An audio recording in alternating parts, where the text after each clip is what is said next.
Las Concorlan Minister, I'm a rare breed as someone who's very lucky to have visited High Island in recent years on a very calm day landing there, and it is a spectacular island.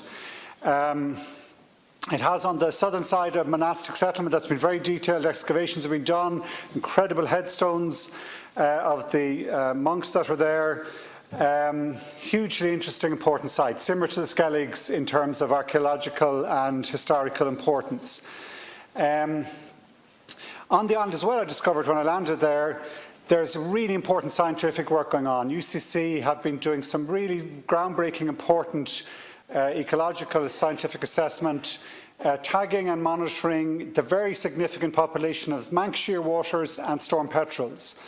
And they're very large populations, hugely important in a European context because of their numbers and their rarity, but also the research that they're doing is hugely important in a wider context, because in tracking their movements and their breeding and ecology, what we're actually doing is monitoring the whole northwest Atlantic, because they go, it's hard to believe the size of the birds, they fly out almost 1,700 kilometres on occasions to feed.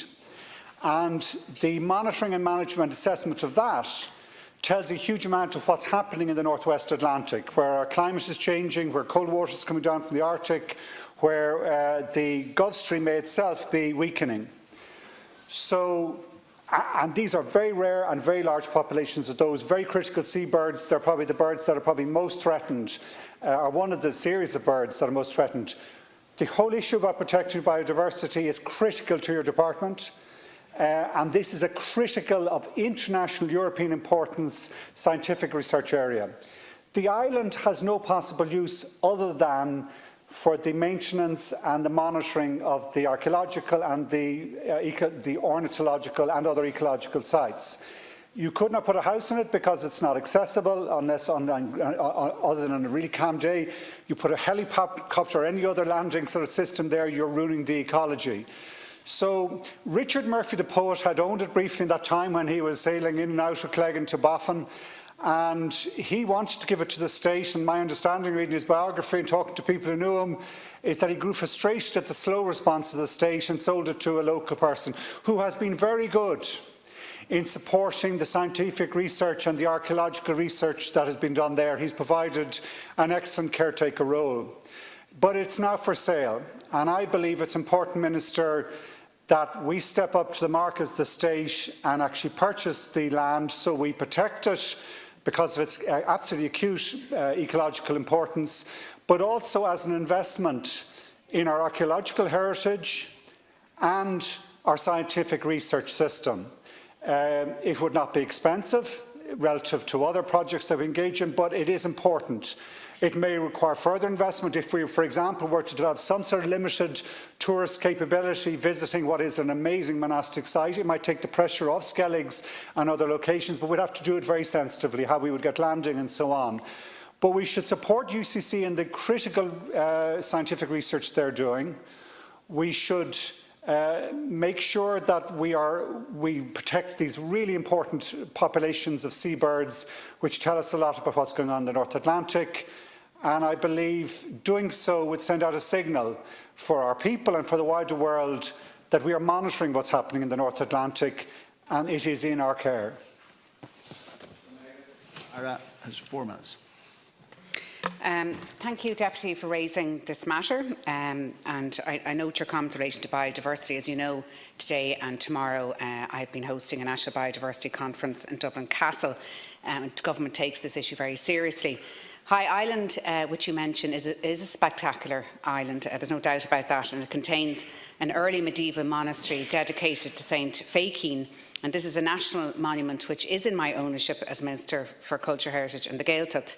The church is located in a small enclosure which lies in the northern half of the ecclesiastical enclosure on High Island, and it comprises a conserved single-cell church dedicated, as I said, to Saint Féichín, and is one of the smallest of the Atlantic Island churches.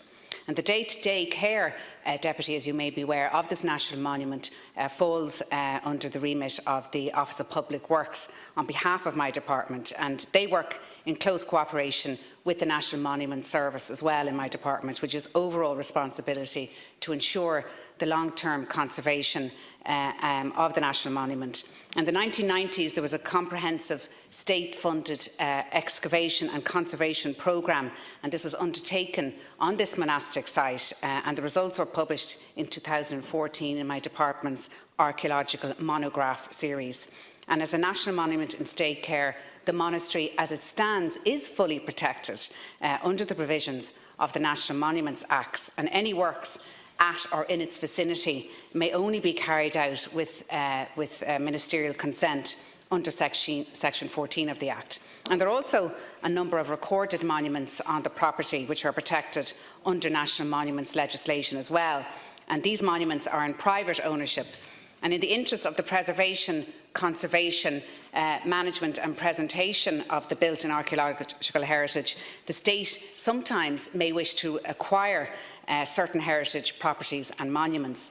And from time to time, these may come onto the open market and may be bequeathed to the state or may be offered to the state for purchase or free of cost. I might also add at this juncture that there have been no recent invitations to purchase the site from anybody to our department. In addition, the lands surrounding or in proximity to the national monuments in state care often reside in private ownership, but in certain cases, improved protection of the monument or access to the monument may be possible if the state was to acquire such additional lands. But as I said, there hasn't been any recent approach in relation to this particular monument which you raise. But I have to say as well that this acquisition is the exception rather than the norm, Deputy, and where a monument is already adequately protected and where there is no exceptional case for acquisition in order, for example, to improve access, the case for purchase may not in fact be pressing. And in the case of High Island, the national monument and the recorded monuments are already, in our view, well protected, and while public access, even if the whole property were in public ownership, will continue to be hazardous and the site is unsuitable for large-scale visitor exploration. Additionally, value for money principles must be carefully considered when there is any acquisition being proposed. But the National Monuments in State Care already number some 1,000 sites at over 760 locations around the country, and these command considerable resource commitments in terms of both funding and personnel allocation. And in addition, there are in excess of 120,000 monuments listed in the record of monuments and places that are not maintained by the state. So suffice to say, Lascia and Corla, whilst I understand what the Deputy is saying, there is no exceptional case in this instance that would merit an acquisition of this nature. Thank you. Deputy, 2 further minutes. I believe there is an exceptional case in this case. There has been an approach. Richard Murphy made that approach and he was spurned by the government of the day, well long before either of our times. But I'm making the approach now because I believe it is of hugely importance in terms of archaeology. As you said, the state has invested significantly in the restoration and maintenance of the site. And as you say, it is one of the smallest and not insignificant monastic settlements, which is an important asset for this state. And I think we should, rather than the risk that if the land goes from what has been a benign ownership system where the current owner, as I said, has very much cooperated and facilitated not just the management of the site, but also the management of the scientific research on the island, that could be lost. The island is for sale today. If we don't buy it, there's a real risk someone else will, who may have a different perspective in how it should be managed, and it would be a tragedy if what is exceptional about this island was lost to the state.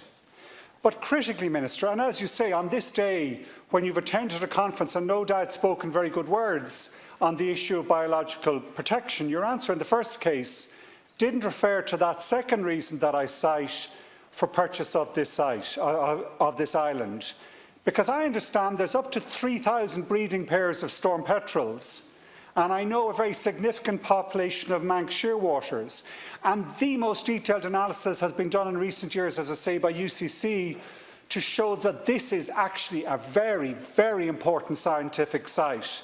And what is happening to seabirds, the most threatened, the most in most decline, the sea populations which tell us most, not just what's happening in the local area, but right out to the Atlantic. It is cheaper for us to buy this island and actually maintain that scientific analysis than doing what would be the really expensive option, which would be selling ships out and all sorts of monitoring systems to research what's happening in the North Atlantic. We can do it here, tagging those seabirds the way UCC are doing.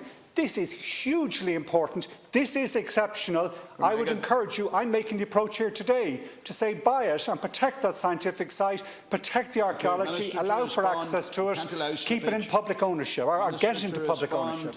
Right, 2 minutes last, Cian Corley. 2 minutes. 2 minutes. Yeah, obviously the Deputy can appreciate that if there was to be an approach made to the Department, it would have to be done in a formal way. It wouldn't be done on the floor of the House, although I appreciate your offering. There has, and I can reiterate again, there hasn't been any recent approach to us to purchase this particular area. And it's also important to say that the Department will support, as you mentioned in your first contribution, all initiatives to study ecology, including UCC. And the State is only in a position to acquire, maintain, conserve and present a limited number of heritage properties and monuments. And as I said earlier, it's important to stress that any property acquisition by the State should be regarded as an exception rather than the norm. And also in relation to birds, which you mentioned a number of times, protected species are also safeguarded by the Department. The Deputy is aware of that. The National Monuments Acts provide a legislative basis for the protection of archaeology in the State, whether or not the monuments are in State ownership. And furthermore, the Archaeological Survey of Ireland of the National Monument Service maps and updates the data on our archaeological resources on a regular basis. And information on over 140,000 monuments across the country is currently stored in the Department's Sites and Monuments record. The National Monuments Acts allow me to place a preservation order, Lascan Corla, on any other important archaeological site or monument that may be at risk. And as such, there is an extensive protection, as I outlined, for archaeological heritage in the State without a need for acquisition of sites, except, as I said, in the most exceptional of cases. An acquisition of the whole of High Island would require considerable resource commitment, not just on the part of the Department, but also on the Office of Public Works. And whether or not the island is privately owned, my department will continue to protect the national monument there as it stands. And furthermore, it should be said as well that access to the island is also extremely difficult, and any acquisition would therefore bring very little benefit in terms of visitor access to the monuments there. Thank you, Lascan Corley. Thank you.